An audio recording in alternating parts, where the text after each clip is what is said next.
Hola familia, ¿cómo están? Qué bueno que están con nosotros en este tiempo profético que vamos a tener. Y vamos a seguir hablando sobre esta situación que se está viviendo entre Rusia y Ucrania. Aunque vimos la vez pasada que viene con un plan mucho mayor, esta persona o institución o país que la Biblia le llama el desolador. Gog y Magog, así se le conocen en Ezequiel capítulo 38 y 39.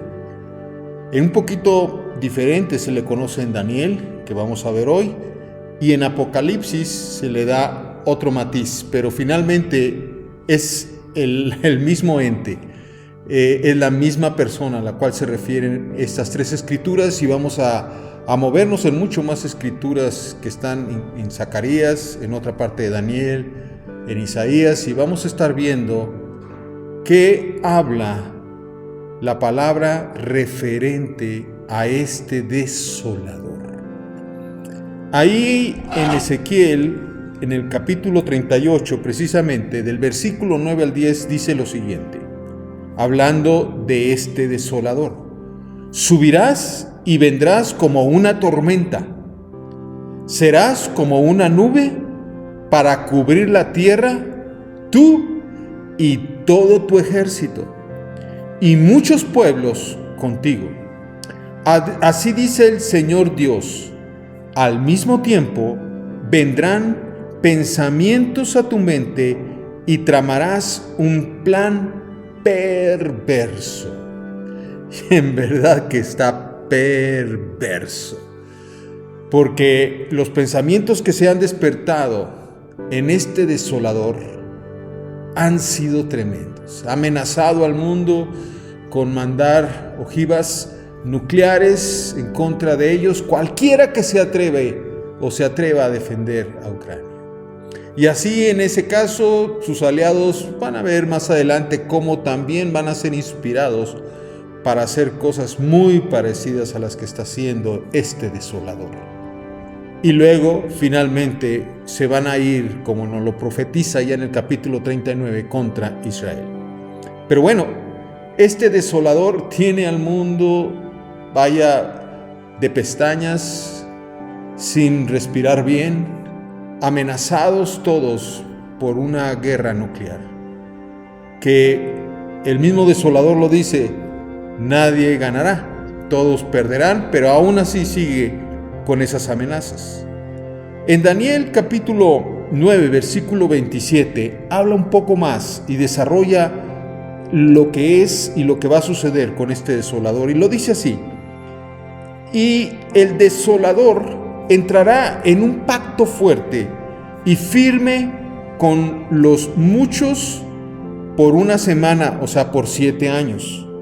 Por eso esta parte de Daniel, aunque habla en versículos anteriores, versículo 24, 25, habla del tiempo de la venida de Jesús y maneja perfectamente los tiempos, los años en los cuales, desde que fue la reconstrucción del templo hasta que la venida del Señor Jesucristo, maneja precisamente y profetiza los años exactos en los que Jesús iba a aparecer en escena.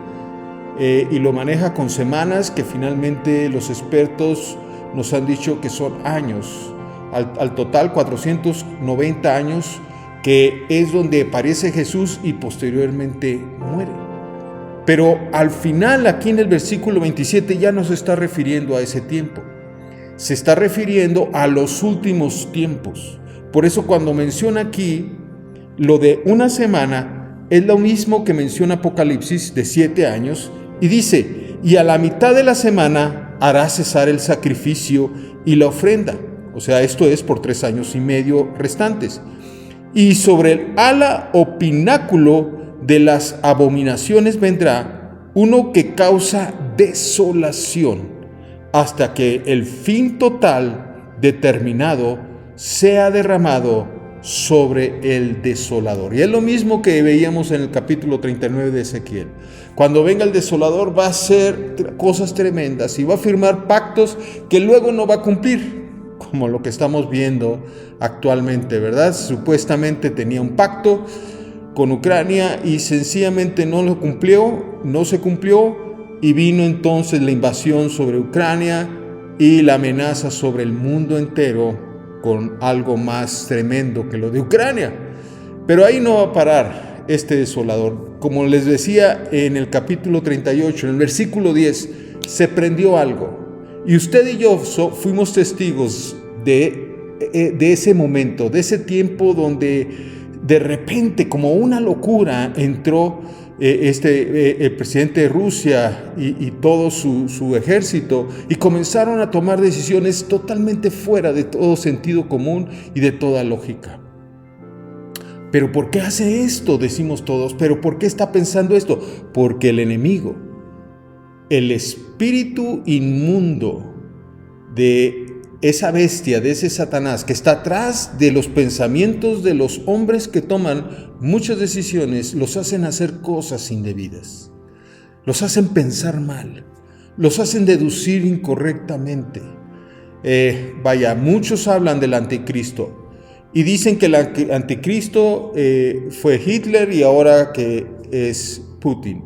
Pero la verdad, en 1 Juan capítulo 2, si usted lee bien el capítulo, dice: desde entonces ya hablaban del anticristo. El mismo Juan, al escribir esa epístola, hablaba de que había varios anticristos. O sea, no es un anticristo, no es una persona en sí, no es fulano de tal.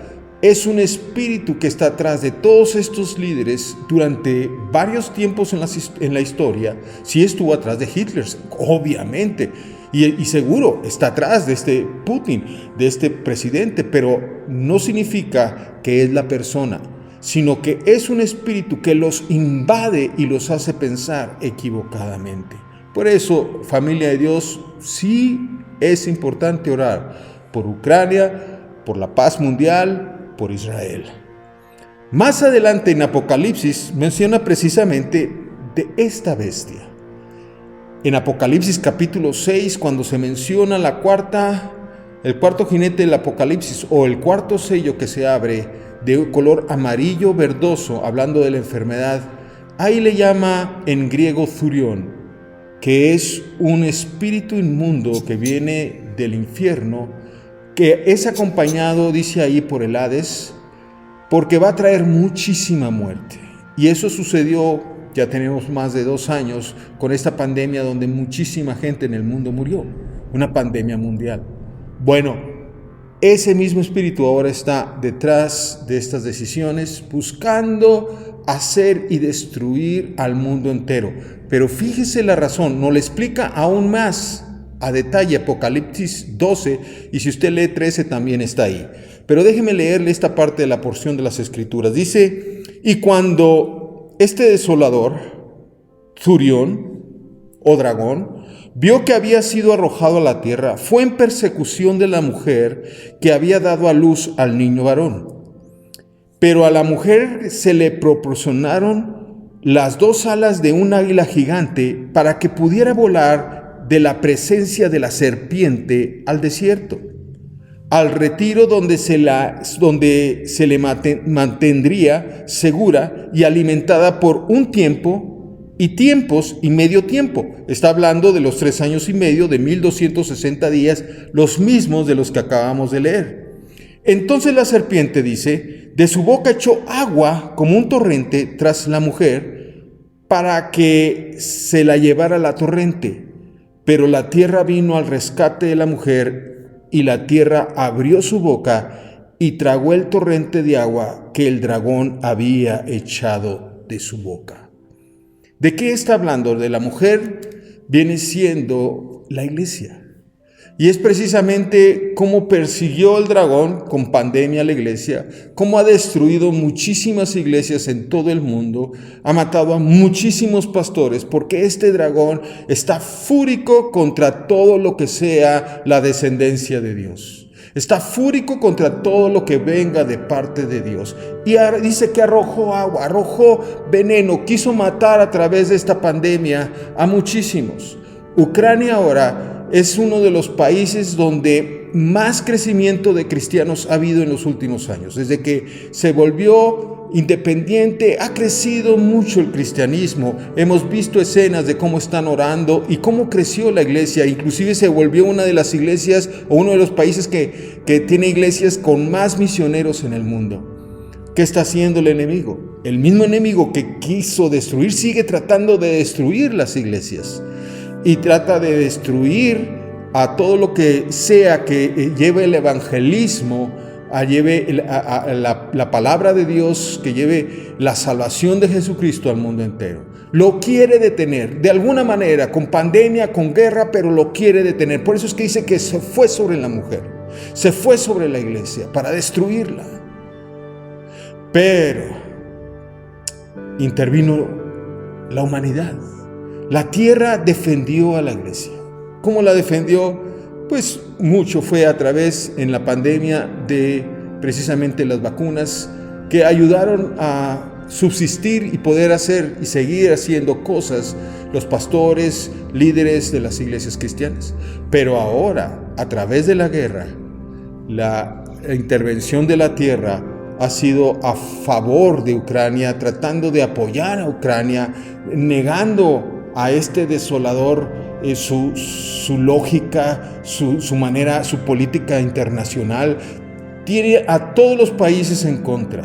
Se ha aislado, nada más está China, que obviamente es parte de Gog y Magog, pero todos los demás están defendiendo a Ucrania, pero gracias a eso también están defendiendo a la iglesia y están defendiendo todavía que tenemos que llevar el evangelio a más lugares. Y viene, como dice al final de estos versículos, Apocalipsis 12 del 13 al 17, dice así: entonces el dragón o este desolador, al ver que defendían, en este caso a Ucrania, o defendían a la iglesia, el dragón se enfureció contra la mujer y se fue a hacer guerra al resto. Y es lo que está haciendo. Está tratando de hacer guerra al resto de aquellos que están intentando proteger lo justo, proteger la paz. La oscuridad va a querer guerra, la oscuridad va a querer pleito. Usted puede verlo en Gálatas 5, cuando nos hace la diferencia en el versículo 17, a diferencia del versículo 25, referente a los frutos de la carne y a los frutos del Espíritu. Los frutos de la carne son pleitos, iras, contiendas, maledicencias. Los frutos del Espíritu son amor, gozo, paz, paciencia, benignidad. Son los dos lados. Y nosotros nos toca llevar los frutos del Espíritu, llevar el Evangelio del Señor Jesucristo, aunque ahora hemos tenido ya desde hace 2 años y medio mucha oposición. Los años están ahí marcados. ¿Cuánto más falta para que el Señor venga? Muy poco tiempo. Pero mientras el Señor llega, sigamos llevando el Evangelio, aunque este gran desolador, esta gran bestia, este gran dragón se oponga. Aunque el infierno se oponga, llevemos el Evangelio a todo lugar y a toda criatura, como el Señor Jesucristo nos lo pidió. En el nombre poderoso de Jesús, así lo debemos de hacer. Que Dios los bendiga. Nos vemos en la siguiente cápsula.